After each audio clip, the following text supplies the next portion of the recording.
الحمد لله وكفى وسلام على عباده الذين اصطفى أما بعد أعوذ بالله من الشيطان الرجيم بسم الله الرحمن الرحيم لقد خلقنا الإنسان في أحسن تقويم سبحان ربك رب العزة عما يصفون وسلام على المرسلين والحمد لله رب العالمين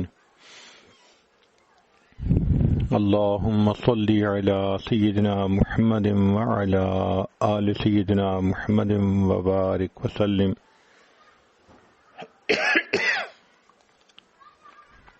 اللهم صل على سيدنا محمد وعلى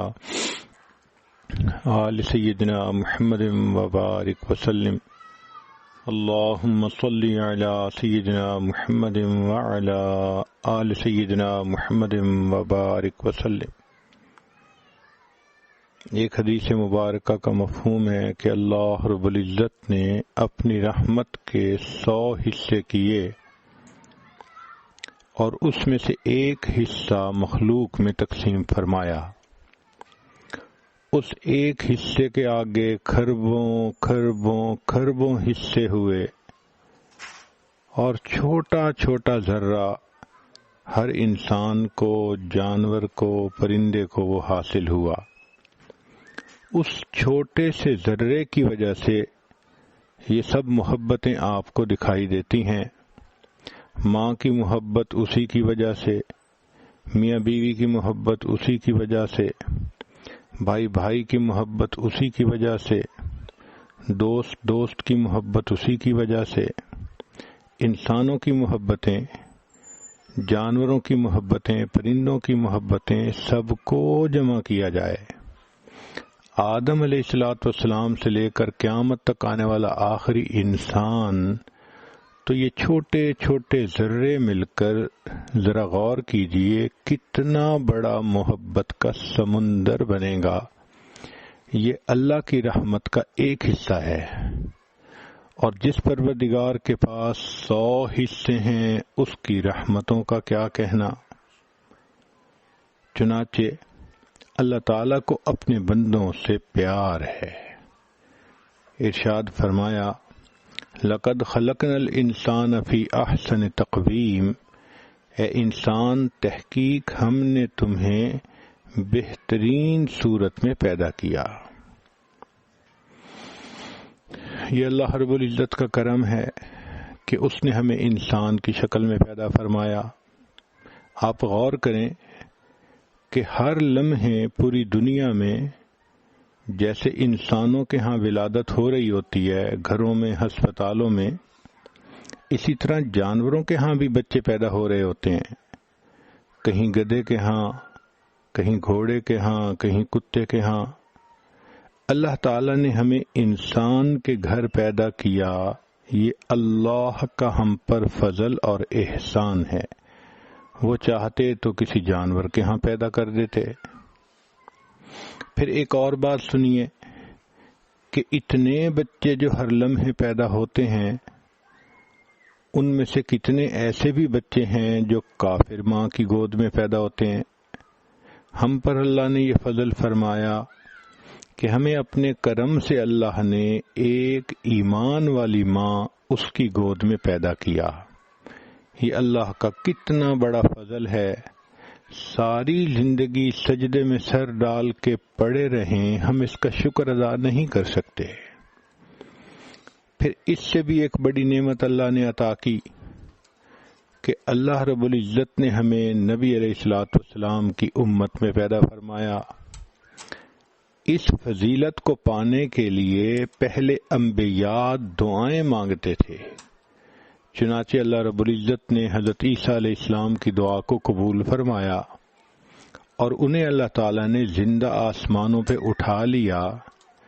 اب قیامت سے پہلے وہ ایک مرتبہ پھر دنیا میں تشریف لائیں گے اور نبی علیہ السلام کی شریعت پر آ کر دنیا میں عمل کریں گے۔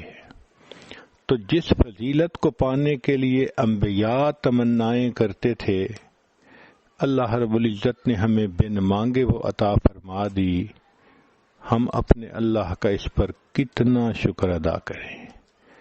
یہ سب کس لیے ہوا؟ اللہ تعالیٰ فرماتے ہیں اے میرے بندے مجھے تو بہت پیارا لگتا ہے، اس لیے اللہ تعالیٰ فرماتے ہیں وَلَقَدْ كَرَّمْنَا بَنِي آدم، تحقیق ہم نے انسان کو عزت عطا فرمائی۔ دیکھیں ہر جانور کھانے کی طرف اپنا سر جھکاتا ہے، مرغی سر جھکاتی ہے، پرندے سر جھکاتے ہیں، درندے اپنا کھانا کھانے کے لیے سر جھکاتے ہیں، گائے بھینس چارہ کھانے کے لیے سر جھکاتی ہے۔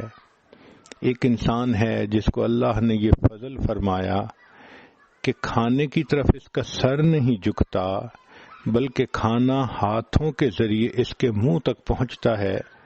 اللہ نے اس کے سر کو فقط اپنے سامنے جھکنے کے لیے پسند فرما لیا، فرمایا وَلَقَدْ كَرَّمْنَا بَنِي آدم، تحقیق ہم نے انسان کو بہترین صورت میں پیدا کیا۔ اب انسان اللہ سے جتنی محبت کرے، جتنا پیار کرے، جتنا عشق کرے اتنا کم ہے۔ اللہ تعالیٰ کو اچھا لگتا ہے کہ بندے اللہ سے محبت کریں، چنانچہ کچھ ایسی ہستیاں دنیا میں گزریں جنہوں نے اللہ سے محبت کی انتہا کر دی، اور اللہ نے بھی پھر ان کی قدردانی کی انتہا کی کہ جن جگہوں پر وہ پیدا ہوئی ہستیاں اللہ نے قرآن میں ان جگہوں کی قسمیں کھائیں، فرمایا والتین والزیتون وطور سینین وہذا البلد الامین۔ یہ تین کی جو قسم کھائی تو عیسیٰ علیہ السلام اس علاقے میں پیدا ہوئے، زیتون کی قسم کھائی ابراہیم علیہ السلام اس علاقے میں پیدا ہوئے، طور سینین حضرت موسیٰ علیہ السلام کا تعلق رہا اس علاقے سے، اور بلد الامین اللہ کے پیارے حبیب صلی اللہ علیہ وسلم پیدا ہوئے مکہ مکرمہ میں۔ تو چار ہستیاں تھیں، سب اولو العزم انبیاء، ایک عیسیٰ روح اللہ تھے، دوسرے ابراہیم خلیل اللہ تھے، تیسرے حضرت موسیٰ علیہ السلام کلیم اللہ تھے، اور چوتھے حضرت محمد الرسول اللہ حبیب اللہ تھے۔ تو چونکہ انہوں نے اللہ سے محبت کی انتہا کر دی، اللہ کو ان کی جگہیں بھی پسند آ گئیں۔ ان کی اللہ قسم کھا کر ایک بات فرماتے ہیں اے انسان تجھے ہم نے بہترین صورت میں پیدا کیا۔ چنانچہ امام شافعی رحمۃ اللہ علیہ کے زمانے کی بات ہے، ایک حاکم وقت اپنی بیوی کے ساتھ ذرا اچھے موڈ میں تھا، بیوی کی خوب تعریفیں کر رہا تھا۔ تعریف کرتے کرتے اس نے قسم اٹھا کر کہہ دیا کہ اللہ کی قسم تو چاند سے زیادہ خوبصورت ہے۔ علمی زمانہ تھا، بیوی نے کہا کہ مجھے لگتا ہے کہ تمہاری قسم جھوٹی ہے، تم تو ہانس بنے۔ اس نے کہا نہیں میری قسم ٹھیک ہے۔ اب فیصلہ ہوا کہ علماء سے رجوع کیا جائے گا۔ صبح اٹھے علماء سے پوچھا، جس عالم سے پوچھیں وہی کہے ہم تو فیصلہ نہیں کر سکتے کہ تمہاری بیوی خوبصورت ہے یا چاند زیادہ خوبصورت ہے۔ بات بڑھتی گئی، امام شافعی رحمۃ اللہ علیہ کو بتلایا گیا۔ آپ نے فرمایا کہ میں اس کا جواب دے سکتا ہوں۔ چنانچہ حاکم وقت آپ کے پاس آیا اور اس نے کہا کہ آپ بتائیے کیا میری قسم سچی تھی یا جھوٹی؟ تو امام شافعی رحمۃ اللہ نے فرمایا تیری قسم سچی تھی، اس لیے کہ اللہ رب العزت نے قرآن مجید میں فرمایا لَقَدْ خَلَقْنَا الْإِنسَانَ فِي أَحْسَنِ تَقْوِيمٍ، اے انسان تجھے ہم نے بہترین صورت میں پیدا کیا۔ معلوم ہوا کہ انسان چاند سے بھی زیادہ خوبصورت ہے۔ یہ اللہ رب العزت کا کتنا فضل اور احسان ہے کہ اللہ نے انسان کو ایسا حسن و جمال عطا فرمایا۔ پھر دیکھیے ہر کسی کی محبت غرض کی خاطر ہوتی ہے، حتیٰ کہ میاں بیوی کی محبت میں بھی غرض ہوتی ہے۔ خاوند کو بیوی کی ضرورت ہے، بیوی کو خاوند کی ضرورت ہے۔ ماں باپ اولاد کی محبت بھی غرض کی ہوتی ہے. اولاد چاہتی ہے کہ ماں باپ اچھی تربیت کریں، تعلیم دیں، ہمیں سیٹل کریں، اور ماں باپ چاہتے ہیں کہ بچے اچھے بنیں گے تو بڑھاپے کا سہارا ہوں گے. اسی طرح استاد اور شاگرد کی محبت بھی غرض کی محبت ہے. استاد کے دل میں ہوتا ہے کہ میں اسے پڑھاؤں گا تو مجھے مشاہرہ ملے گا. شاگرد کے دل میں ہوتا ہے کہ استاد مجھے پڑھائے گا تو میرے مارکس اچھے ہوں گے، گریڈ اچھا آ جائے گا. حتیٰ کہ پیر اور مرید کی محبت بھی غرض کی محبت ہے. کیا کہ مرید کے دل میں یہ ہوتا ہے کہ یہ شیخ مجھے سمجھائیں گے، میری اصلاح ہوگی تو میں اللہ رب العزت کا پسندیدہ بندہ بن جاؤں گا. اور شیخ کے دل میں یہ ہوتا ہے کہ اگر یہ بندہ سنور گیا اللہ مجھ سے راضی ہو جائیں گے. تو آخرت کی طلب ہے مگر غرض تو ہے. تو ہر محبت کے پیچھے غرض ہے، دنیا کی ہو یا دین کی. ایک محبت ہے جو بے غرض ہے، اور وہ ہے اللہ رب العزت کی محبت. اللہ کو بندوں سے کیا غرض؟ ساری دنیا کے انسان صدیق اکملانو جیسا دل سینے میں بنا لیں، اللہ کی شان میں اضافہ نہیں ہوتا. ساری دنیا کے انسان فرعون بدبخت کے جیسے سیاہ دل والے بن جائیں، اللہ کی شان میں کمی نہیں ہوتی. تو جب اس کی شان میں نہ اضافہ ممکن ہے نہ کمی ممکن ہے تو اللہ کو کیا ہمارے سجدوں کی پرواہ؟ اس کی عبادت کے لیے تو فرشتے بہت کافی ہیں، کھربوں کھربوں فرشتے اللہ کی عبادت میں ہر وقت لگے ہوئے ہیں. اللہ کو ہماری عبادتوں کی کوئی ضرورت نہیں. اس لیے اگر اللہ تعالیٰ کو بندوں سے محبت ہے تو یہ بے غرض ہے. چنانچہ حدیث قدسی ہے، اے میرے بندے، کل یریدک لنفسہ، ہر کوئی تجھ سے اپنے لیے محبت کرتا ہے، وانا اریدک لکا، اور میں میرے بندے تجھ سے تیرے لیے پیار کرتا ہوں. تو اللہ رب العزت کی محبت بے تمام محبت، بے غرض محبت. اے میرے بندے تو مجھے پیارا لگتا ہے، مجھے تجھ سے بہت پیار ہے. اس پیار کی انتہا دیکھیے، اللہ نے ہر انسان کا رزق اپنے ذمے لے لیا. فرمایا وما من دابۃ فی الارض الا علی اللہ رزقها. چنانچہ ہر بندے کو رزق پہنچانا یہ اللہ نے اپنی ذمہ داری لے لی. یہ ہم پر اللہ کا کتنا کرم، کتنا فضل، کتنا احسان. اب ہم اللہ کا دیا رزق کھاتے ہیں. حق تو یہ بنتا ہے کہ ہم اللہ کی عبادت کریں، اللہ کی بندگی کریں، اللہ کو راضی کریں. مگر نفس ہمارے ساتھ ایسا لگا ہے کہ وہ ہمیں گناہوں کی طرف کھینچتا ہے. شیطان بدبخت پیچھے پڑا ہے. ہم غفلت کے مرتکب ہو جاتے ہیں. ہم اللہ کے در پہ آنا بھول جاتے ہیں، اللہ کے در کو چھوڑ بیٹھتے ہیں. ابھی اللہ کی محبت کی انتہا ہے کہ اللہ تعالیٰ بندے سے خفا نہیں ہوتے، بلکہ اس بندے کو اپنے گھر کی طرف پھر بلاتے ہیں. میرے بندے تو میرے در سے کیوں دور جا رہا ہے؟ فَأَيْنَ تَذْهَبُونَ، کہاں جاتے ہو؟ تمہارے پروردگار کا در کھلا ہے، آؤ اپنے رب سے تعلق جوڑ لو. بندے نے نفس کی خاطر گناہ کیے اور اللہ نے ان گناہوں کو بخشنے کے بندوبست کر دیے. اے میرے بندے تو گناہوں کی وجہ سے مجھ سے دور جانے لگتا ہے، میں بخشش کا سامان کر کے پھر تجھے اپنے قریب کر لیتا ہوں. سبحان اللہ. ذرا غور کیجئے کہ اللہ تعالیٰ نے بندے کے گناہوں کو بخشنے کے کیا کیا سبب بنائے. سب سے پہلا سبب تو یہ بنا دیا کہ نیکی لکھنے والے فرشتے کو افسر بنایا، گناہ لکھنے والے فرشتے کو ماتحت بنایا. کوئی بندہ نیکی کا ارادہ کرتا ہے تو نیکی کا فرشتہ ایک نیکی فوراً نامہ اعمال میں لکھ لیتا ہے. اگر وہ بندہ گناہ کا ارادہ کرے تو گناہ لکھنے والا فرشتہ نہیں لکھ سکتا. کیوں؟ افسر کہتا ہے گناہ کیا تو نہیں، کیوں لکھتے ہو؟ لہذا وہ نہیں لکھ سکتا. اب اللہ کی شان دیکھیے کہ اگر اس نے ایک گناہ کیا تو وہ پوچھتا ہے میں اس کو درج کر لوں؟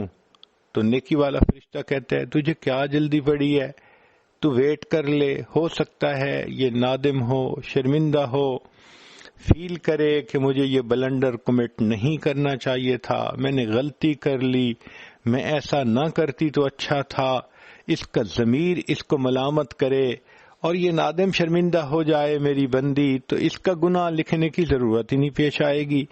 لہذا کئی پہر تک وہ فرشتہ اس کو انتظار کرواتا ہے۔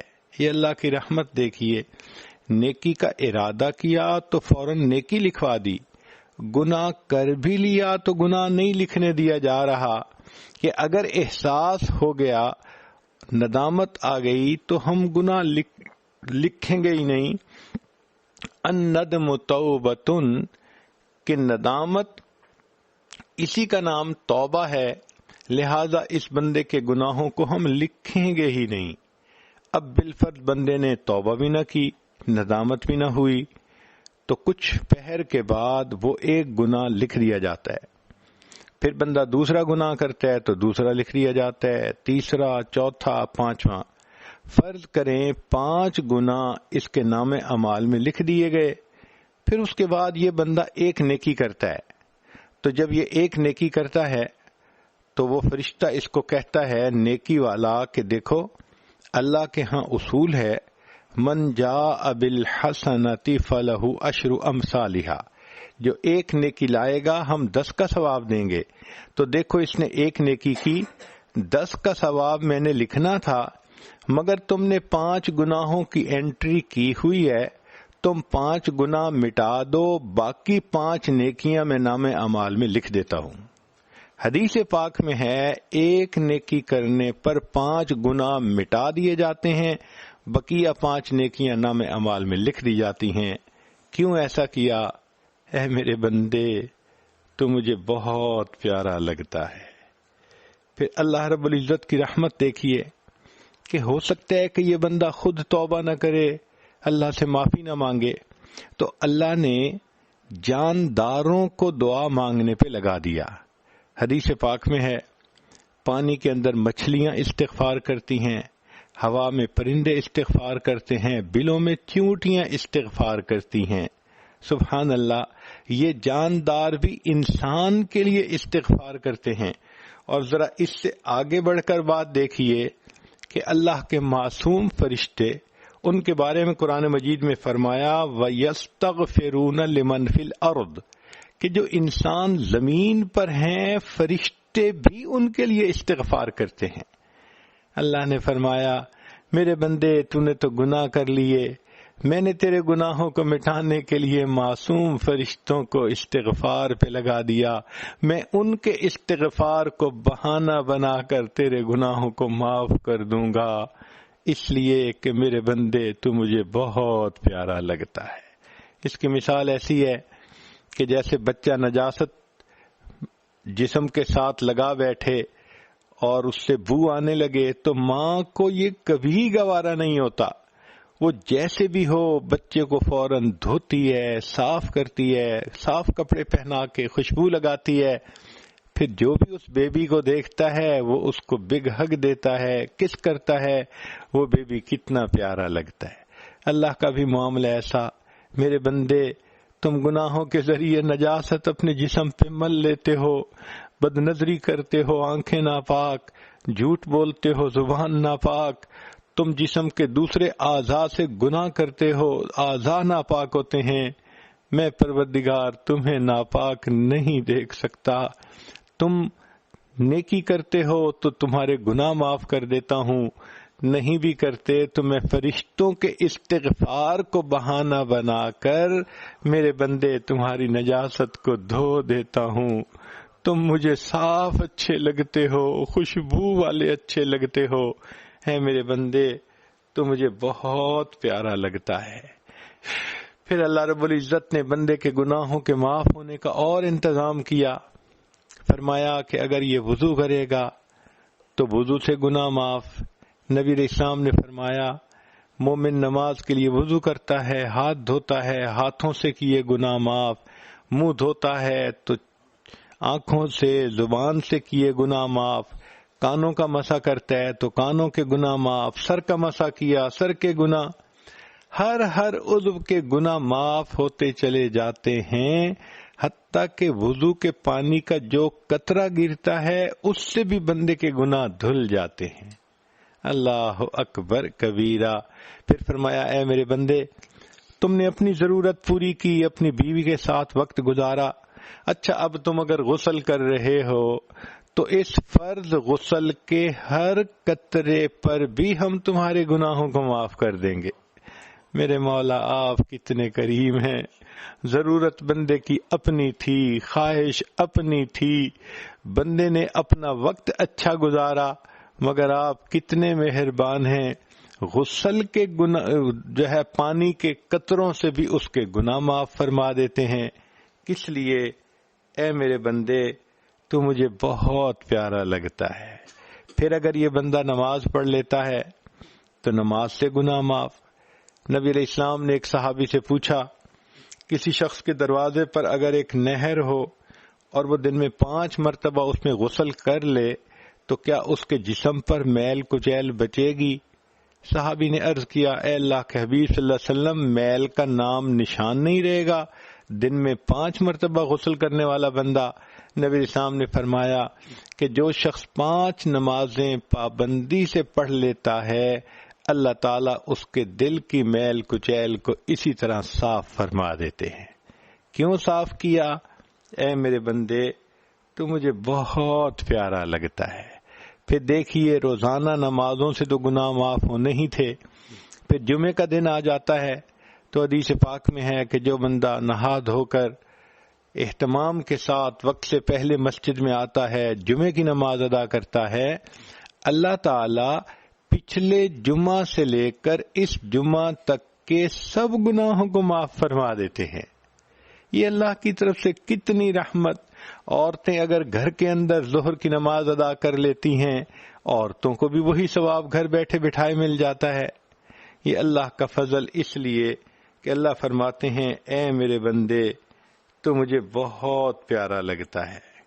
پھر اس سے اگلی بات دیکھیے کہ اگر ایک انسان دوسرے بھائی کو مسکرا کر ملے، حدیث پاک میں ہے ان کے ہاتھ ملانے پر ان کے گناہ اس طرح جھڑتے ہیں جیسے خزاں کے موسم میں، پت جھڑ کے موسم میں درختوں کے پتے جھڑ جاتے ہیں۔ ہاتھ ملایا، مسکرا کے ایک دوسرے کو دیکھا، اللہ کی شان کے گناہ معاف ہو گئے، اس پر بھی گناہ معاف۔ اور راستے میں کوئی چیز تکلیف دینے والی پڑی تھی وہ ہٹا دی، اماطۃ الاذی عن الطریق، اس پر بھی بندے کے گناہ معاف۔ پھر اور دیکھیے جانور سے حسن سلوک کر لیا، اس پر گناہ معاف۔ بخاری شریف کی روایت ہے، بنی اسرائیل کی ایک بدکار عورت تھی، فاحشہ عورت تھی، اور اس نے پیاسے کتے کو پانی پلا دیا تھا، اللہ نے اس کے گناہوں کو معاف کر دیا تھا۔ اگر بنی اسرائیل کی فاحشہ عورت کے زنا جیسے گناہ کو اللہ نے معاف کر دیا، تو اگر ایک مومنہ عورت گھر میں کھانے بناتی ہے، گھر کے مردوں کو کھلاتی ہے، بچوں کو کھلاتی ہے، تو سوچئے اس خدمت پر اللہ اس کو کتنا اجر عطا فرمائیں گے۔ پھر اگر ایک جانور سے حسن سلوک پر یہ ثواب مل رہا ہے، تو جو خاوند اپنی بیوی سے اچھا سلوک کرے گا، اس بیوی سے حسن سلوک پر اس کو اللہ کی طرف سے کیا انعام ملے گا؟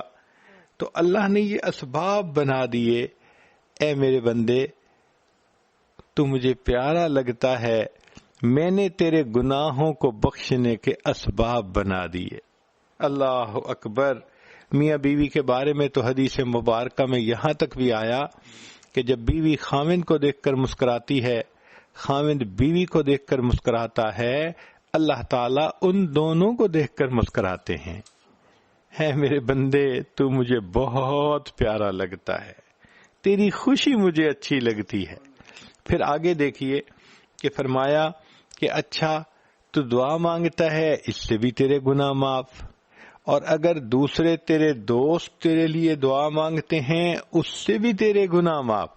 حدیث پاک میں ہے اگر دوست کے پیٹھ پیچھے کوئی دعا کرے تو اللہ تعالیٰ اس دوست کی دعا اس دوست کے حق میں قبول فرماتے ہیں. پھر والدین کی دعاؤں سے گناہ معاف.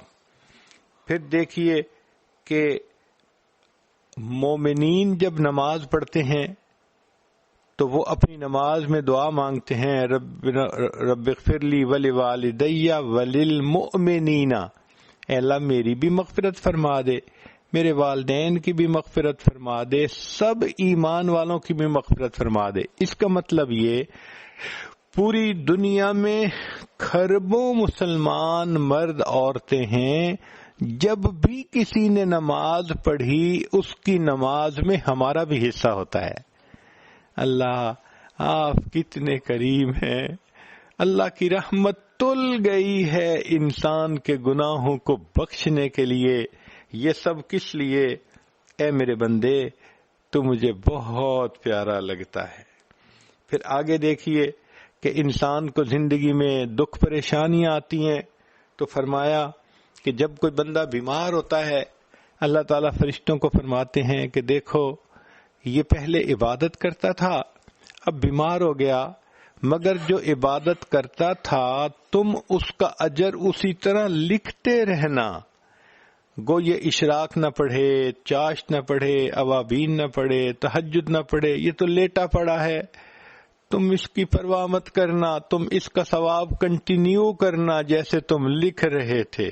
اور میرے فرشتوں یہ پہلے ذکر کرتا تھا اب تکلیف میں ہے، یہ کراہے گا، تو جب کراہنے کی آواز آئے تو تم سبحان اللہ کا اجر لکھنا، تم الحمدللہ کہنے کا اجر لکھنا. میرا یہ بندہ کروٹ لے گا تو کروٹ لینے پر رکوع سجود کا اجر لکھ دینا. حدیث پاک میں آتا ہے بندہ بیماری سے جو ہے شفا یاب ہوتا ہے، ایسے گناہوں سے پاک ہو جاتا ہے جیسے اس دن پاک تھا جب اس کی ماں نے اس کو جنم دیا تھا. دیکھنے میں بیماری تھی، حقیقت میں بندے کے لیے اللہ نے روحانی غسل کا انتظام کر دیا تھا. یہ کس لیے؟ اے میرے بندے تو مجھے بہت اچھا لگتا ہے.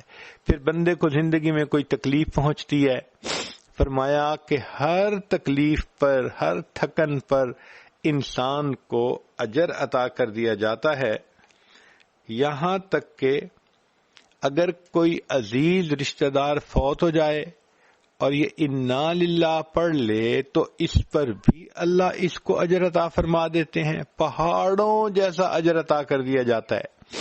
اللہ اکبر. نبی علیہ الصلوۃ والسلام کے سامنے چراغ بجھا تو اللہ کے محبوب صلی اللہ علیہ وسلم نے پڑھا انا للہ و انا الیہ راجعون. ام المومنین سیدہ عائشہ صدیقہ رضی اللہ تعالی عنہا نے عرض کیا اے اللہ کے پیارے حبیب صلی اللہ علیہ وسلم یہ انا للہ تو پڑھتے ہیں جب کوئی بندہ فوت ہوتا ہے، آپ نے اس چراغ کے بجھنے پر پڑھا. نبی علیہ السلام نے فرمایا عائشہ مومن کو دنیا میں چھوٹی سے چھوٹی بھی اگر کوئی پریشانی ملتی ہے اس پر اگر وہ انا للہ پڑھ لے اللہ اجر عطا فرماتے ہیں. غور کیجئے چراغ کے بجھنے پر اگر اجر ملتا ہے تو اگر کسی کے قریبی رشتہ دار کی زندگی کا چراغ بجھ گیا پھر اس پر کتنا اجر نصیب ہوگا. اللہ اکبر. یہاں تک تو چلو بات سمجھ میں آتی تھی. اب ایک اور بات جو سمجھ سے بھی بالا ہے وہ سن لیجئے. حدیث پاک میں آتا ہے کہ کسی بندے کی والدہ فوت ہو گئی، وہ کتنا غمزدہ ہوتا ہے، دکھی ہوتا ہے، تکلیف میں ہوتا ہے. کچھ دنوں تک تو بالکل اس کی حالت عجیب ہوتی ہے، غم کے مارے اس کی حالت عجیب. لیکن یہ مصیبت اس سے ٹل گئی، چلی گئی. لیکن اگر بعد میں کسی وقت اس بندے کو اپنی والدہ یاد آ گئی، حدیث پاک میں ہے، ذمہ داری سے عرض کر رہا ہوں ریفرنس کے ساتھ، کہ اب اگر یاد آنے پر اس نے دوبارہ پھر انا للہ پڑھ لیا تو جو ثواب اس کو پہلی مرتبہ صبر کرنے پر ملا تھا اللہ وہی پورا کا پورا ثواب دوبارہ کاپی کروا دیتے ہیں. اللہ اکبر کبیرہ. یہ سب کس لیے؟ اے میرے بندے تو مجھے بہت پیارا لگتا ہے۔ میں بہانے بناتا ہوں تیرے گناہوں کی بخشش کے، تو گناہ کر کے مجھ سے دور بھاگتا ہے، میں بخشش کر کے تجھے اپنے قریب کرتا ہوں، اس لیے کہ تو مجھے بہت پیارا لگتا ہے۔ پھر اس سے اگلی بات سنیے، سیدنا عثمان غنی رضی اللہ عنہ اس حدیث پاک کے راوی ہیں کہ نبی علیہ الصلوۃ والسلام نے فرمایا جب کسی بندے کی عمر 90 سال ہو جاتی ہے تو پھر اللہ رب العزت اس کے پچھلے سب گناہ معاف فرما دیتے ہیں، اور اللہ تعالیٰ فرماتے ہیں میرے بندے اب تو دنیا میں میرا قیدی ہے۔ جیسے قید سے کوئی چھٹتا ہے سیدھا گھر آتا ہے، تو دنیا کی قید سے چھٹے گا سیدھا اپنے گھر جنت میں آئے گا۔ اللہ بخشش کا وعدہ فرما کے ایک اور بھی بات فرماتے ہیں کہ ہم نے تیرے گناہ تو بخشی دیے، تیرے اہل خانہ کے بارے میں ہم تیری شفاعت بھی قبول فرما لیں گے۔ انسان کو حیا نہ آئی، اللہ کو بندے کے سفید بالوں سے حیا آ گئی۔ اللہ اکبر! یہ کس لیے؟ اے میرے بندے تو مجھے بہت پیارا لگتا ہے۔ پھر اللہ رب العزت کی رحمت کی ایک اور انتہا دیکھیے کہ اللہ رب العزت نے ہمیں رمضان کا مہینہ عطا فرمایا۔ حدیث پاک میں ہے من صام رمضان ایمانا و احتسابا غفر له ما تقدم من ذنبی، جو رمضان کا روزہ رکھے ایمان احتساب کے ساتھ اللہ پچھلے سب گناہوں کو معاف فرما دیتے ہیں۔ پھر اللہ نے روزے کا اجر اپنے ذمے لیا، الصوم لی وانا اجزی بہ، روزہ میرے لیے، روزے کا اجر بھی میں خود عطا کروں گا۔ اب یہ مفسرین نے لکھا کہ اللہ نے یہ جو اجر اپنے ذمے لیا، اب جتنے بھی اس سے حق مانگنے والے ہوں گے کبھی ایسا نہیں ہوگا کہ اللہ اجر دے اور بندے کا ثواب کم پڑ جائے۔ یہ اللہ کی شان کے خلاف ہے کہ دیکھو اللہ نے قیمت دی یا اجر دیا، مگر وہ تھوڑا سا دیا کہ وہ مانگنے والوں کو پورا بھی نہیں ہو سکا۔ اللہ اکبر! محدثین نے لکھا جب اللہ نے اجر اپنے ذمے لیا، اب اس بندے سے جتنے بھی قیامت کے دن حق مانگنے والے ہوں گے اللہ اتنا عطا کرے گا کہ سب کے سب راضی ہو جائیں گے۔ اللہ نے سبب بنا دیا، میرے بندے تیرے اپنے عمل تو اس قابل ہے نہیں، میں اجر اپنے ذمے رکھ لیتا ہوں تاکہ کل قیامت کے دن تجھے جتنی بھی ضرورت ہوگی میں سب کو پے آف کروا دوں گا۔ اللہ اکبر! اے میرے بندے تو مجھے بہت پیارا لگتا ہے۔ حدیث پاک میں ہے جب رمضان کا مہینہ گزرتا ہے، عید کی نماز کے لیے لوگ عیدگاہ میں آتے ہیں، اللہ تعالیٰ سب جانتے ہیں دلوں کے بھید، مگر اللہ تعالیٰ فرشتوں کو گواہ بنانے کے لیے پوچھتے ہیں اے میرے فرشتوں یہ لوگ کیوں اکٹھے ہیں؟ وہ کہتے ہیں اے اللہ یہ وہ مزدور ہیں جنہوں نے 1 مہینہ مزدوری کی، اب وہ اپنی مزدوری لینے کے لیے آپ کے پاس آئے ہیں۔ اللہ فرماتے ہیں اچھا تم گواہ رہنا، میں نے ان سب کے گناہوں کو معاف فرما دیا۔ فرشتے اعلان کرتے ہیں قوموا مغفور لکم، کھڑے ہو جاؤ بخشے بخشائے، اللہ نے تمہارے گناہوں کو تمہاری نیکیوں میں تبدیل فرما دیا۔ اللہ اکبر! یہ سب کس لیے؟ اے میرے بندے تو مجھے بہت پیارا لگتا ہے۔ حضرت علی اللہ عنہ فرمایا کرتے تھے اگر اللہ رب العزت نے اس امت کو عذاب دینا ہوتا اللہ تعالیٰ اس امت کو رمضان کا مہینہ عطا نہ کرتے۔ رمضان کا مہینہ دینے کا مقصد یہی کہ اللہ عذاب نہیں دینا چاہتے۔ اور علماء نے ایک عجیب حکمت کی بات لکھی ہے، فرماتے ہیں کہ یوسف علیہ السلام 12 بھائی تھے، 11 کوكبا 11 بھائی تھے، 12ویں یوسف علیہ السلام تھے، مگر یوسف علیہ السلام کی وجہ سے اللہ نے 11 بھائیوں کی غلطیوں کو معاف کر دیا تھا۔ اسی طرح سال کے 12 مہینے ہیں، رمضان کی مثال یوسف علیہ السلام کی، باقی 11 مہینے بچے، اللہ اس رمضان کی برکت سے باقی 11 مہینوں کے گناہوں کو بھی معاف فرما دیتے ہیں۔ یہ کس لیے؟ اے میرے بندے تو مجھے بہت پیارا لگتا ہے۔ حتیٰ کہ صبح و شام اعلان کرواتے ہیں اللہ.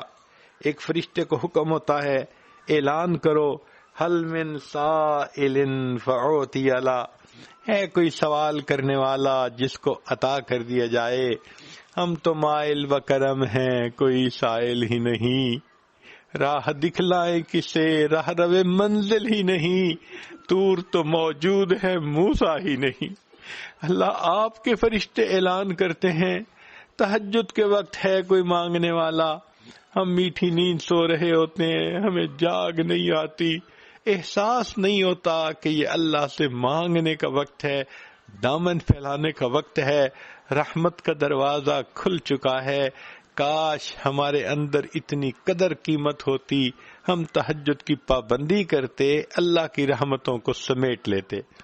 مجھے یقین ہے کہ اگر اعلان کر دیا جائے کہ جو مرد اور عورت تہجد کے وقت آ کر مسجد میں رپورٹ کرے گا اس کو ڈیلی $100 ملیں گے، تو شاید ہی کوئی مرد بچے یا عورت بچے جو روزانہ آ کر $100 یا £100 نہ لے کے جائے. لیکن اللہ دروازہ کھول کر اعلان کرواتے ہیں، گھر بیٹھے بٹھائے یہ اجر مل رہا ہوتا ہے، مگر ہمیں اس اجر کا احساس ہی نہیں ہوتا. ہم اپنے وقتوں کو ضائع کر دیتے ہیں. مگر اللہ نے تو واقعی ہمارے بخشنے کی انتہا فرما دی. پھر اگلی بات دیکھیے، ہم گناہ کرتے ہیں، اگر اللہ تعالیٰ اس پر سزا دینا چاہتے تو نقد سزا دے سکتے تھے. اگر اللہ تعالیٰ گناہوں میں بدبو بنا دیتے، آج شاید ہمارے پاس کوئی بیٹھ بھی نہ سکتا. لوگ بیٹھنا جو ہے انکار کر دیتے، ہم آج تمہارے پاس آ نہیں سکتے. جیسے سور کے جسم سے بدبو آتی ہے، گدھے کتے کے جسم سے بو آتی ہے، تمہارے جسم سے بھی بو آتی ہے. اللہ آپ نے کتنی رحمت فرمائی کہ ہمارے حال پر فضل فرما دیا، اور ہمیں اللہ آپ نے گناہوں کے باوجود ذلتوں سے بچا لیا. چنانچہ حضرت آدم علیہ السلام کی مثال دیکھیے کہ ان سے ایک بھول ہوئی تھی، انہوں نے گناہ کا ارادہ نہیں کیا تھا. قرآن مجید میں اللہ فرماتے ہیں وَلَمْ نَجِدْ لَهُ عَزْمًا، کہ ہم نے ان کے اندر گناہ کا ارادہ نہیں پایا. اللہ جو دلوں کے بھید کو جانتے ہیں، جب وہ فرما رہے ہیں کہ معصیت کا ارادہ نہیں تھا، نافرمانی کا ارادہ نہیں تھا، بھول ہو گئی تھی. اب بھول ہونے پر دیکھیں اللہ نے 3 کام کیے. پہلا کام یہ کیا کہ جنت کی پوشاک اتروا لی اور ان کے جسم ننگے ہو گئے. چنانچہ حضرت آدم علیہ السلام اور اب حوا جنت کے درختوں کے پتوں سے اپنے سطر کو چھپانے لگ گئے. پہلا کام یہ ہوا. دوسرا، اللہ تعالیٰ نے ان کو جنت سے دنیا کے اندر اتارنے کا حکم فرما دیا، دیکھو گھر سے بھی نکال دیا گیا. اور تیسرا کام یہ ہوا کہ اللہ نے یہ کام خفیہ نہیں کیا، بلکہ قرآن میں اپنی کتابوں میں اس کا تذکرہ کر دیا، یعنی ساری مخلوق کو اطلاع بھی دے دی. اب بتائیں کہ ایک بھول ہو گئی تھی، اس بھول پر پوشاک اتار لی گئی، گھر سے نکال دیا گیا، ساری مخلوق میں چرچا کر دیا گیا. میرے مولا آپ کتنے کریم ہیں. ایک عورت اپنے گھر سے نکلتی ہے، کپڑے اتار کے زنا کرتی ہے، آپ اس کے جسم پہ کپڑے بھی لوٹا دیتے ہیں، واپس اس کے لیے گھر کا دروازہ بھی بند نہیں کرتے، اور آپ اس کے خاوند اس کے باپ کو اطلاع بھی نہیں ہونے دیتے. اللہ آپ کتنے مہربان ہیں، اپنے بندوں سے کتنا پیار کرتے ہیں. یہ سب کس لیے؟ اے میرے بندے تو مجھے بہت پیارا لگتا ہے، اگرچہ تو گناہ کرتا ہے، میں پروردگار تیرے عیبوں کو چھپا لیتا ہوں. اگر میں تمہارے دروازے پہ لکھوا دیتا، جیسے بنی اسرائیل کے ہاں میرا دستور تھا، گناہ کرتا تھا بندہ، صبح دروازے پہ لکھا ہوتا تھا، سارے لوگ پڑھا کرتے تھے کیا سائن بورڈ بنا ہوا ہے یہ دروازہ. اللہ آپ نے کیا مہربانیاں فرمائیں، ہمارے پردے رکھ لیے. میرے محبوب صلی اللہ علیہ وسلم کی امت کے اوپر آپ کا کتنا کرم. یہ سب کس لیے؟ اے میرے بندے تو مجھے بہت پیارا لگتا ہے. چنانچہ ذنون بصری رحمت اللہ علیہ ایک واقعہ سناتے ہیں، فرماتے ہیں میں نہر کے کنارے چل رہا تھا، میں نے ایک بچھو کو دیکھا، کہ نہر کے پانی کی طرف وہ بھاگا جا رہا ہے. مجھے پتا تھا کہ بچھو تیرنا نہیں جانتا، پانی میں ڈوب جاتا ہے، تو میں اسے دیکھنے لگ گیا. جب وہ پانی کے قریب ہوا تو میں نے دیکھا کہ ایک کچھوا وہاں پر موجود ہے. یہ بچھو اس کچھوے کی پیٹھ کے اوپر جا کر بیٹھ گیا اور کچھوے نے دوسری طرف تیرنا شروع کر دیا. میں بھی بڑا حیران، یہ کیا معاملہ ہے. میں بھی پیچھے پیچھے چل پڑا کہ دیکھتا ہوں معاملہ کیا. کہتے ہیں کہ وہ کچھوا نہر کے دوسرے کنارے لگا اور بچھو نیچے اتر گیا. اس بچھو نے پھر بھاگنا شروع کر دیا. میں بھی اس بچھو کے پیچھے ذرا آگے گیا تو میں نے دیکھا ایک درخت کے نیچے کوئی انسان سویا ہوا ہے اور یہ بچھو اسی طرف بھاگا جا رہا ہے. میں نے سمجھ لیا کہ یہ شاید اس کو کاٹے گا، تو میں نے بھی ایک لاٹھی اٹھا لی تاکہ اگر یہ بچھو قریب ہوگا تو کاٹنے سے پہلے میں اسے ماروں گا. اب میں پیچھے پیچھے ہوں، بچھو بھاگا جا رہا ہے. کہنے لگے تھوڑی آگے میں نے جا کر دیکھا تو ایک طرف سے ایک کوبرا سانپ تھا جو اس نوجوان کی طرف جو درخت کے نیچے سویا ہوا تھا تیزی سے جا رہا تھا، جیسا کہ اس کو وہ کاٹنا چاہتا ہے. جب یہ بچھو سانپ کے قریب ہوا تو یہ بچھو سانپ کے ساتھ لپٹ گیا، چمٹ گیا اور بچھو نے ڈنک لگایا. بچھو اتنا زہریلا تھا کہ سانپ وہیں پر مر گیا. اب جب سانپ مر گیا یہ بچھو پھر واپس لوٹا اور اسی طرح کچھوے کے پیٹھ کے اوپر بیٹھ گیا. کچھوے نے اسے پہلے کنارے پر پہنچا دیا. میں بڑا حیران، یہ کوئی بڑا اللہ کا ولی ہوگا جس کی جان بچانے کے لیے اللہ نے نہر کے دوسرے کنارے سے ایک بچھو کو بھیجا، پھر کچھوے کی سواری کا انتظام کیا. اس نے آ کے اس سانپ کو مارا اور نوجوان کو بچایا. چلو میں جا کر اس اللہ کے ولی سے دعائیں کرواتا ہوں. وہ فرماتے ہیں جب میں آیا قریب آ کے میں نے دیکھا وہ جو بے سدھ پڑا ہوا تھا اس کے منہ سے شراب کی بو آ رہی تھی. میں نے اس کو جگایا اور میں نے کہا نوجوان تو شراب پی کے گہری نیند سویا پڑا ہے، کیا تجھے پتا ہے کہ تجھے بچانے کے لیے تیرے رب نے کہاں سے بچھو کو بھیجا؟ جب اس نوجوان نے سانپ کو مرے ہوئے دیکھا آنکھوں میں آنسو آ گئے. کہنے لگے میں اللہ کی نافرمانی کر کے میٹھی نیند سو گیا، میرا پروردگار جاگ جاگ کے میری حفاظت کرتا رہا، میں آج کے بعد اللہ کی نافرمانی نہیں کروں گا.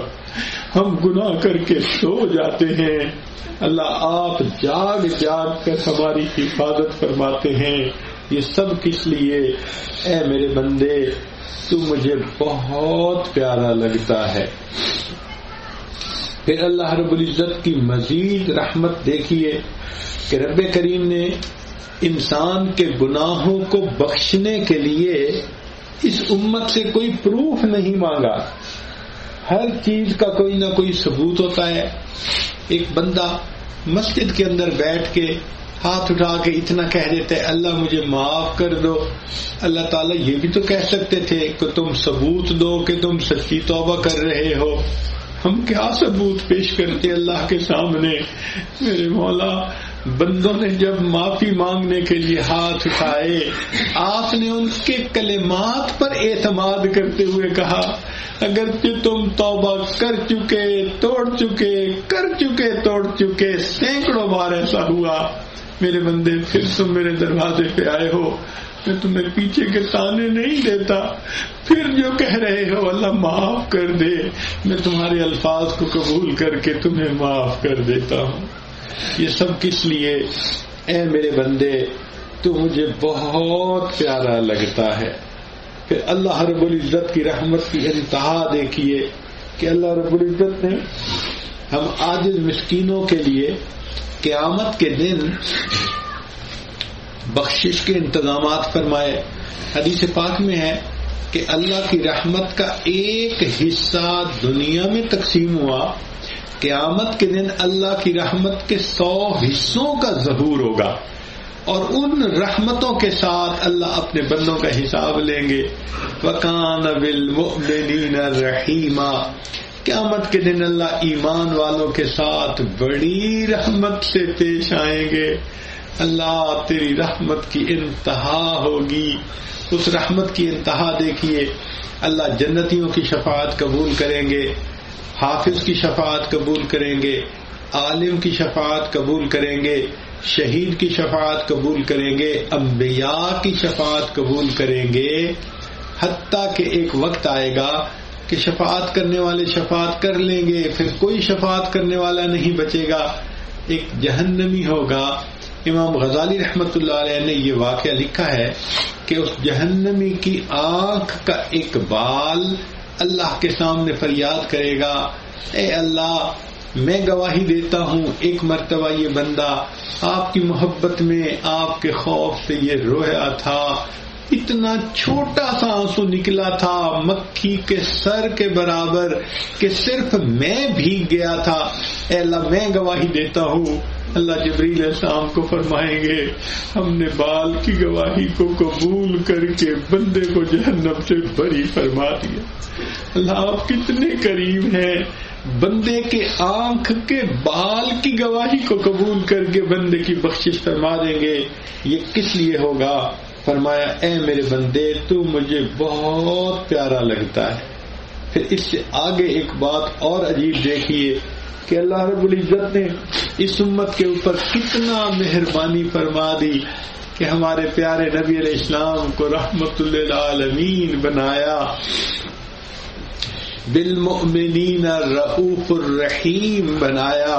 رافت اور رحمت کوٹ کوٹ کر ان کے دل میں بھر دی. چنانچہ اللہ کے حبیب صلی اللہ علیہ وسلم کو امت کا غم تھا. کوئی ماں اپنے بچے کی خاطر 23 سال نہیں روتی، کوئی باپ اپنی اولاد کی خاطر 23 سال نہیں روتا. جوان بیٹا فوت ہوتا ہے ماں کتنا روتی ہے، لیکن 2-4 ہفتے کے بعد نارمل لائف گزارنا شروع کر دیتی ہے، پھر اسے یاد بھی نہیں رہتا کہ کیا تھا کیا نہیں تھا. نبی علیہ الصلوۃ والسلام 23 سال تک امت کے لیے راتوں کو روتے رہے. ام المومنین عائشہ لانا فرماتی ہیں میرے آقا قیام میں ہوتے تھے، تلاوت کرتے ایسے آنسو گرتے تھے مصلی پر کہ جیسے بارش کے قطرے زمین پر گر رہے ہوتے ہیں. اللہ نے اپنے حبیب صلی اللہ علیہ وسلم کو تو خوشخبری عطا کر دی تھی، میرے محبوب لیغفر اللہ ما تقدم من ذنبک وما تأخر، اگلے پچھلے سب گناہوں کو آپ کے معاف کر دیا گیا. ان کو تو رضا کی خوشخبری مل گئی تھی. پھر اللہ کے حبیب صلی اللہ علیہ وسلم کیوں روتے تھے؟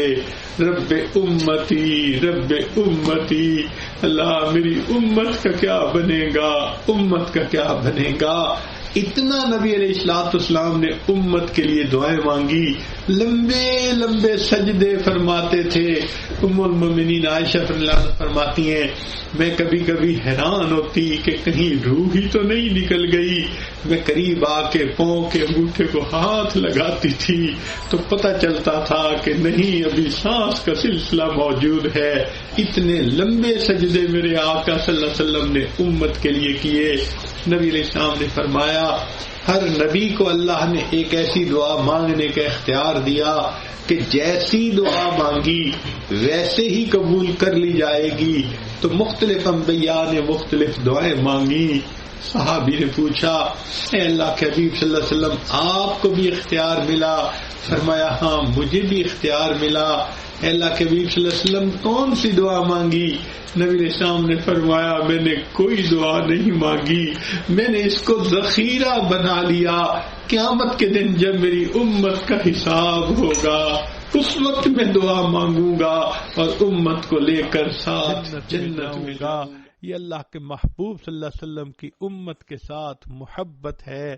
سیدہ صدیقہ رضی اللہ عنہا فرماتی ہیں کہ جب نبی علیہ الصلوۃ والسلام پر آخری وقت میں بخار تیز ہو گیا، اتنا تیز بخار تھا کہ اوپر کمبل ڈالا تھا اس کے اوپر سے مجھے گرمی محسوس ہو رہی تھی، تپ رہا ہوتا ہے جیسے جسم کسی کا. اس طرح محبوب صلی اللہ علیہ وسلم کے جسم سے وہ جو ہے گرمی محسوس ہو رہی تھی. اللہ کے حبیب صلی اللہ علیہ وسلم پانی کے پیالے میں ہاتھ ڈالتے اور اپنے مبارک چہرے پہ ہاتھ پھیرتے. میں محسوس کر رہی تھی کہ یہ تکلیف حد سے زیادہ ہے. میں نے سوال پوچھ لیا، اے اللہ کے حبیب صلی اللہ علیہ وسلم، بخار تو بڑی دفعہ ہم نے دیکھا، اتنا تیز بخار تو کبھی نہیں دیکھا جتنا آج آپ کو ہو رہا ہے، آپ کی طبیعت کے اندر اتنی زیادہ تکلیف محسوس ہو رہی ہے۔ نبی اسلام نے فرمایا، عائشہ، مومن کو موت کے وقت جو سکرات کی کیفیت ہوتی ہے اس پر بھی اس کے گناہ معاف ہوتے ہیں۔ میں نے یہ دعا مانگ لی تھی، اللہ میرے سکرات کے وقت میں تکلیف بے شک زیادہ کر دینا، اس کے بدلے میری امت کے گناہ معاف کر دینا۔ اللہ کے حبیب صلی اللہ علیہ وسلم کو امت سے اتنی محبت تھی، چنانچہ یہی بات ہوئی، اتنے میں دروازہ کھٹکھٹایا گیا، پوچھا کون ہے؟ جواب ملا کہ جبرائیل علیہ السلام اور اسرائیل علیہ السلام حاضری کی اجازت مانگتے ہیں۔ نبی علیہ السلام نے فرمایا جبرائیل کو اجازت ہے۔ جبریل علیہ السلام آئے، عرض کیا، اے اللہ کے حبیب صلی اللہ علیہ وسلم، اللہ نے آپ کو یاد فرمایا ہے۔ نبی علیہ السلام نے فرمایا جبرائیل، اللہ تعالیٰ سے جا کر یہ عرض کر دو کہ اللہ مجھے پہلے یہ بتائیے میرے بعد میری امت کا کیا ہوگا۔ جبریل علیہ السلام اللہ سے سامنے عرض کرتے ہیں، اللہ تعالیٰ فرماتے ہیں جاؤ میرے محبوب صلی اللہ علیہ وسلم کو تسلی دے دو، اے محبوب ہم آپ کے بعد آپ کی امت کو لاوارث نہیں چھوڑیں گے۔ محبوب صلی اللہ علیہ وسلم کو جب تسلی دی جاتی ہے، آپ ارشاد فرماتے ہیں کہ اب ملک الموت کو بھی آنے کی اجازت ہے۔ یہ اللہ کے محبوب صلی اللہ علیہ وسلم کی دعائیں قیامت کے دن اس امت کے کام آئیں گی۔ یہ کس لیے؟ اے میرے بندے تو مجھے بہت پیارا لگتا ہے۔ پھر آخری بات سن لیجئے، قیامت کا دن ہوگا، سب لوگ شفاعت کریں گے، جہنمی جہنم سے نکلیں گے، حتیٰ کہ کوئی بھی ایسا نہیں بچے گا کہ جس کے اندر ایمان کا ذرہ ہو اور اس کو جہنم سے نکال لیا جائے۔ اللہ تعالیٰ فرمائیں گے اچھا جنتیوں نے بھی شفاعت کر لی، انبیاء نے بھی شفاعت کر لی، سب نے اپنی محبتوں کا اظہار کر لیا، میں بھی بندے سے اپنی محبت کا اظہار کرتا ہوں۔ چنانچہ اللہ رب العزت ثلاث حشیات، 3 لپیں بھریں گے اور جہنم سے جہنمیوں کو نکالیں گے۔ اس کا کوئی سبب نہیں ہوگا، فقط اللہ کی رحمت ہوگی اور کوئی وجہ نہیں ہوگی۔ ہم جیسے گندم کا ڈھیر ہو، دونوں ہاتھوں سے اس کو بھر لیں تو ہزاروں گندم کے دانے ہمارے ہتھیلی میں، ہاتھوں میں آ جائیں گے، یہ ہماری ایک لپ بنے گی۔ سوچئے اللہ رب العزت کی لپ کتنی بڑی ہوگی، کھربوں کھربوں بندے ہوں گے، ایک لپ میں بھر کر ان کو نکالا جائے گا، پھر دوسری لپ بھریں گے، پھر تیسری بھریں گے، پھر ایک جگہ پانی ہوگا، کہا جائے گا اغتسل فی ھذا الغدیر، اس جو ہے وہ جوہر کے اندر، تالاب کے اندر نہا لو، وہ نہائیں گے، ان کے جسم کوئلے بنے ہوئے ہوں گے، دوبارہ جیسے فریش ہو جاتے ہیں، ہرے بھرے ہو جاتے ہیں، ایسے ان کے جسم بن جائیں گے، مگر ان کو اللہ تعالیٰ پھر جنت بھیجیں گے، ان کے ماتھے کے اوپر اتقاء الرحمن لکھا ہوگا، ان کو رب نے اپنی رحمت سے بخش دیا۔ یہ اتقاء الرحمن جنت میں آئیں گے، وہاں رہنا شروع کریں گے، دوسرے جنتی ان کو دیکھیں گے تو وہ ان سے مذاق کیا کریں گے، ہم تو اللہ کی رحمت سے سیدھا جنت میں آئے اور آپ لوگ تو وایا جہنم آئے ہیں، اسی لیے اتقاء الرحمن کا نام لکھا ہے۔ جب جنتی ان سے کریں گے تو کچھ عرصے کے بعد یہ سب اتقاء الرحمن فریاد کریں گے، اللہ جب آپ نے جنت عطا کر دی، یہ مہر جو لگی ہوئی ہے اتار دیجئے۔ اللہ اپنی رحمت سے مہر بھی ختم کر دیں گے، وہ جنت میں رہنا شروع کر دیں گے۔ امام غزالی رحمت اللہ علیہ یہ حدیث مبارکہ بیان کرنے کے بعد لکھتے ہیں، کاش کہ اللہ تعالی مجھے بھی ان اتقاء الرحمن میں شامل فرما لیتے، اپنے عمل تو نہیں اپنا کوئی ایسا فعل تو نہیں کہ ہم جنت کی امید لگا بیٹھے، مگر بس اللہ کی رحمت سے امید کرتے ہیں۔ اے کریم، بس آپ اپنے بندوں پر مہربان ہیں، ہم پر مہربانی فرمائیے گا، قیامت کے دن ہم پر احسان فرمائیے گا اور ہمیں اپنی رحمت سے جنت عطا کیجیے گا۔ اس یہاں سے کبھی ہم نے کنارہ نہ کیا، اس یہاں سے کبھی ہم نے کنارہ نہ کیا، پر تو نے دل آزردہ ہمارا نہ کیا۔ ہم نے تو جہنم کی بہت کی تدبیر، لیکن تیری رحمت نے گوارا نہ کیا۔ اللہ، ہم بھاگ بھاگ کے گناہ کرتے پھرتے ہیں، آپ پھر ہمیں مسجد لے آتے ہیں، پھر ہمیں ندامت شرمندگی کی کیفیت دے دیتے ہیں، پھر ہمیں دعاؤں میں شرکت کی توفیق دے دیتے ہیں، ہمارے گناہوں کے بخشنے کا سبب بنا دیتے ہیں۔ اللہ، ہم آپ کی رحمتوں پہ قربان جائیں، ہم پر مہربانی فرمائیے گا۔ اللہ، اسی طرح اپنی رحمتیں آئندہ بھی فرماتے رہیے، حتیٰ کہ ہم ایمان کی سلامتی کے ساتھ اس دنیا سے چلے جائیں، اور جب قیامت کے دن آپ کے سامنے ہوں، اللہ اپنی رحمت سے ہمیں مسکرا کر دیکھ لیجئے گا اور اپنے محبوب صلی اللہ علیہ وسلم کے قدموں میں جنت میں ہمیں جگہ عطا فرمائیے گا۔ وآخر دعوانا ان الحمد للہ رب العالمین۔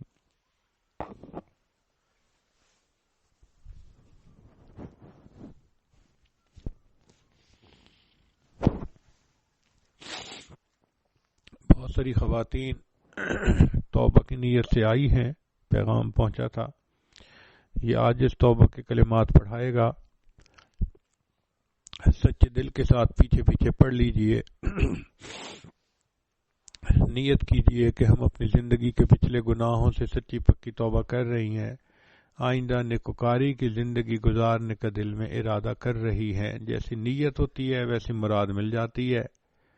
نیت کیجئے کہ اللہ ہمیں آئندہ سچی اور سچی زندگی گزارنے کی توفیق عطا فرما۔ الحمدللہ وکفا وسلام علی عبادہ الذین اصطفی، اما بعد۔ یہ کلمات سچے دل کے ساتھ پیچھے پیچھے پڑھیے۔ بسم اللہ الرحمن الرحیم۔ لا الہ الا اللہ محمد الرسول اللہ، آمنت باللہ وملائکتہ وکتبہ ورسلہ والیوم الآخر والقدر خیرہ وشرہ من اللہ تعالی والبعث بعد الموت۔ آمنت باللہ کما ہوا باسمائہ وصفاتہ وقبلت جمیع احکامہ اقرار باللسان وتصدیق بالقلب۔ اشہد ان لا الہ الا اللہ واشہد ان محمدا عبدہ ورسولہ۔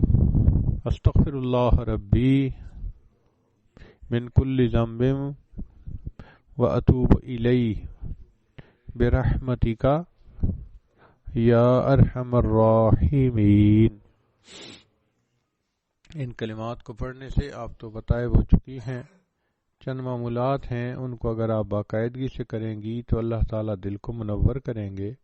100 مرتبہ درود شریف صبح و شام، 100 مرتبہ استغفار صبح و شام، روزانہ قرآن مجید کی تلاوت، ایک پارہ ہو تو بہت اچھا، چلتے پھرتے دل میں اللہ کا دھیان، اور 5ویں چیز ہے مراقبہ، یعنی صبح و شام کچھ وقت ملے تو نماز کے بعد مصلی پہ بیٹھ جائیں، ظاہر کی آنکھوں کو بند کر لیں، من کی آنکھوں کو کھول لیں، اور یہ سوچیں کہ اللہ رب العزت کی رحمت آ رہی ہے، میرے دل میں سما رہی ہے، دل کی ظلمت اور سیاہی دور ہو رہی ہے، اور میرا دل کہہ رہا ہے اللہ اللہ اللہ۔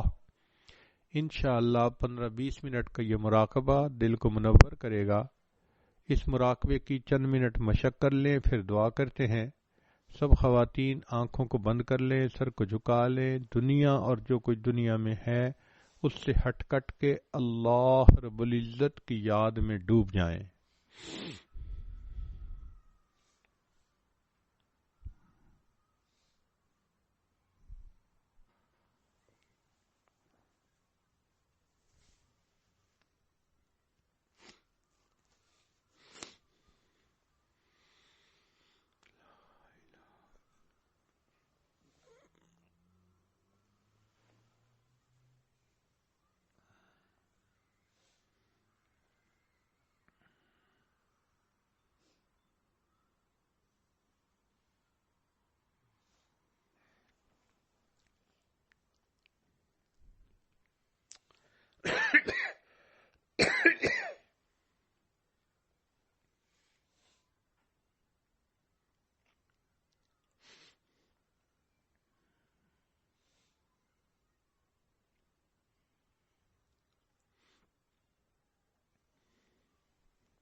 آہ جاتی ہے اثر کو کھینچ لانے کے لیے، بادلو ہٹ جاؤ دے دو راہ جانے کے لیے،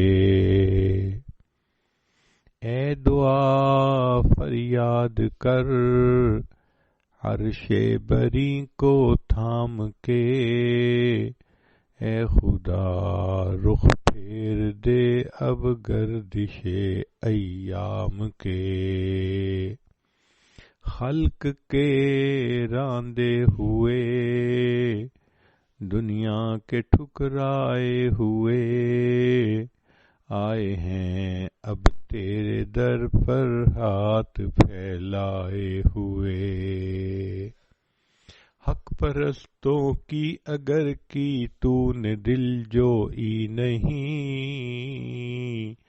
تانا دیں گے بت کے مسلم کا خدا کوئی نہیں، رحم کر اپنے نہ آئینے کرم کو بھول جا، ہم تجھے بھولے ہیں لیکن تو نہ ہم کو بھول جا، رحم کر اپنے نہ آئینے کرم کو بھول جا، ہم تجھے بھولے ہیں لیکن تو نہ ہم کو بھول جا، خار ہیں بدکار ہیں ڈوبے ہوئے ذلت میں ہیں، جو بھی ہیں آقا تیرے محبوب کی امت سے ہیں، خار ہیں بدکار ہیں ڈوبے ہوئے ذلت میں ہیں، جو بھی ہیں آقا تیرے محبوب کی امت سے ہیں۔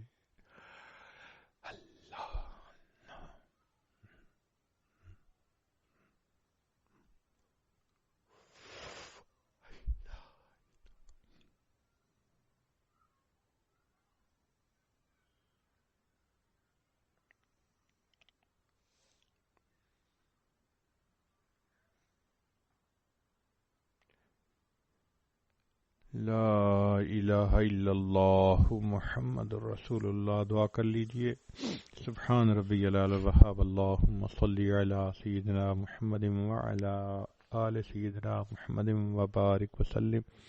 اے کریم آقا، ہم آپ کے عاجز مسکین بندے ہیں، ہمارے گناہوں کو معاف فرما، خطاؤں سے درگزر فرما، عیبوں کی پردہ پوشی فرما، اللہ ہماری نگاہوں کو پاک فرما، دلوں کو صاف فرما، سینوں کو اپنی محبت سے لبریز فرما، اپنے عشق کی آتش ہمارے سینوں میں پیدا فرما، ہمارے انگ انگ سے اپنے ذکر کو جاری فرما، روئے روئے سے اپنے ذکر کو جاری فرما، ہڈی ہڈی بوٹی بوٹی میں اپنی محبت پیدا فرما، آنے والے وقت کو گزرے وقت سے بہتر فرما، آنے والی زندگی کو گزری زندگی کا کفارہ بنا، اللہ اس مجلس میں اٹھنے سے پہلے ہمارے گناہوں کو معاف فرما، میرے مالک ہم پر رحمت کی نظر فرما، جو گناہ دن میں کیے معاف فرما، جو راتوں میں کیے معاف فرما، فرما، جو محفل میں کیے معاف فرما، جو تنہائیوں میں کیے معاف فرما، جو گناہ یاد ہیں وہ بھی معاف فرما، جو کر کے بھول گئے وہ گناہ بھی معاف فرما۔ اے کریم آقا، آنے والے وقت کو گزرے وقت سے بہتر فرما، آنے والی زندگی کو گزری ہوئی زندگی کا کفارہ بنا۔ اے مالک، ہماری اٹھے ہاتھوں کو قبول فرما، جتنی مستورات دور قریب سے آئی ہیں اللہ سب کی دلوں کی نیک مرادوں کو پورا فرما، جن کے دین کے راستے کی رکاوٹوں کو دور فرما۔ اللہ امت مسلمہ کو عزت رفتہ نصیب فرما۔ مقامی دوست احباب نے جس محبت کے ساتھ اس عاجز کو یہاں بلایا، اس کے بدلے ان کو اپنی سچی محبت نصیب فرما۔ اے رب کریم، اس شہر پر رحمت نازل فرما، جتنے ایمان والے موجود ہیں اللہ ان کو اپنے مقرب بندوں اور بندیوں میں شامل فرما۔ ربنا تقبل منا انک انت السمیع العلیم، تب علینا انک انت التواب الرحیم۔ صلی اللہ تعالی علی حبیبہ سیدنا محمد وآلہ واصحابہ اجمعین برحمتک یا ارحم الراحمین۔